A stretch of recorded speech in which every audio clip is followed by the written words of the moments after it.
Episode की शुरुआत में हमें वही फ्लैश लाइट दिखाई जाती है और तभी चुपके से कोई रियो के ऊपर हमला करता है और फिर हमें दिखाया जाता है कि रियो के ऊपर हमला करने वाली असल में कुछ बीस्ट गर्ल्स हैं। इसके बाद बीस्ट गर्ल कहती हैं, तुम्हारी हिम्मत कैसे हुई एक बीस्ट गर्ल को किडनैप करके अपनी नौकर बना के रखने की। यह सुनकर रियो कहता है, क्या मतलब आपका, आप गलत समझ रहे हो। और रियो इतना कह ही रहा होता है कि उसी वक्त एक बीस्ट गर्ल आकर रियो को मार देती है, जिसकी वजह से रियो बेहोश हो जाता है। और रियो अपने सबकॉन्शियस माइंड में एक लड़की को देखता है और उससे पूछता है, आखिर तुम कौन हो। जिस पर वो लड़की कहती है, मैं बस तुमसे जुड़ी हुई हूँ, हारुतो।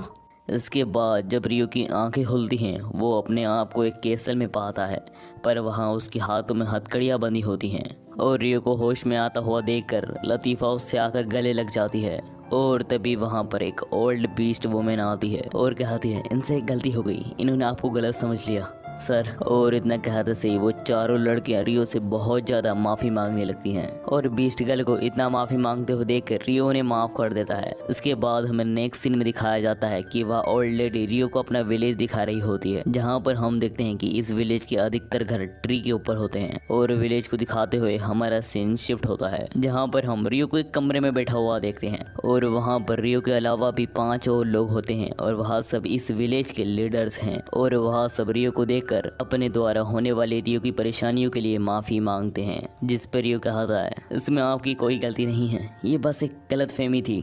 यह सुन के उन लीडर्स में से एक लीडर कहता है, अगर तुम चाहो तो हमारे विलेज में से कोई सी लड़की को चूज़ कर सकते हो इस गलती की माफ़ीनामे के बदले। इस पर रियो ब्लश करते हुए कहता है, नहीं मुझे नहीं चाहिए। इस पर विलेज लीडर कहता है, ओह नाइस बॉय। और इन्हीं बातों के बीच में वहाँ पर एक स्पिरिट विजिबल होती है और उसका नाम होता है ट्री स्पिरिट। और ट्री स्पिरिट रियो का हाथ पकड़कर बहुत एक्साइटमेंट से कहती है, तुम एक इंसान हो, फिर भी तुम्हारा स्पिरिट ऑरा इतना पावरफुल है कि मैं इसे बाहर से भी महसूस कर सकती हूँ। क्या तुम्हारे अंदर भी कोई स्पिरिट है, क्या वो सो रही है, मुझे बताओ। यह सुन के रियो कहता है कि मुझे इसके बारे में कुछ नहीं पता है। यह सुन के ट्री स्पिरिट कहती है, ये तो बहुत अजीब सी बात है, तुम्हारे पास इस बियॉन्ड लेवल का ऑरा है और किसी ने अभी तक नोटिस नहीं किया। यह सुन के रियो सोचता है कि यह लड़की जो कह रही है इसका तो उल्टा ही होता है मेरे साथ। लोग कहते हैं कि मेरे पास कोई सुपर पावर्स नहीं है क्योंकि मैं रॉयल फैमिली से नहीं हूँ और इसकी वजह से मैं मैजिक को भी इस्तेमाल नहीं कर सकता। यह सुन के विलेज के 5 लीडर्स कहते हैं,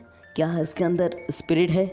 यह सुन के ट्री स्पिरिट कहती है, स्पिरिट ही नहीं, बहुत ज़्यादा पावरफुल स्पिरिट। और इसी के साथ हमारा सीन शिफ्ट होता है, जहाँ पर हम देखते हैं लतीफ़ा को, जो कि रियो को विलेज द्वारा दिया गया घर को घुमा रही होती है। और इन सब के बीच में एक लड़की आकर रियो से कहती है कि आज से हम आपके साथ ही रहेंगे, तो आपके साथ सोने में आपको कोई दिक्कत तो नहीं है ना। यह सुनकर लतीफ़ा कहती है, क्या तुम हमारे साथ रहने वाले हो। और इन सब बातों के बीच में वहाँ पर ओल्ड वुमेन आ जाती है और कहती है, सर रियो आपको कोई दिक्कत ना हो तो क्या ये भी यहीं रह सकती हैं प्लीज़। इस पर रियो कहता है, इसमें मुझे किसी प्रकार की कोई प्रॉब्लम नहीं है। और इसी के साथ हमें रियो के इस विलेज में बिताए गए पलों को दिखाया जाता है। और इसी के साथ हमें एक दिन का सीन दिखाया जाता है, जहाँ पर सारे विलेज के लोग एक फेस्टिवल को सेलिब्रेट कर रहे होते हैं। और इस फेस्टिवल को ट्री स्पिरिट को शुक्रिया अदा करने के लिए ऑर्गेनाइज किया गया था। और इस फेस्टिवल को रियो और लतीफ़ा भी काफ़ी ज़्यादा एंजॉय कर रहे होते हैं। तभी हमारा सीन शिफ्ट होकर हमारे सीरीज़ के मेन एंटागनिस्ट की तरफ जाता है, जहाँ पर वो एक केव के सामने उतरता है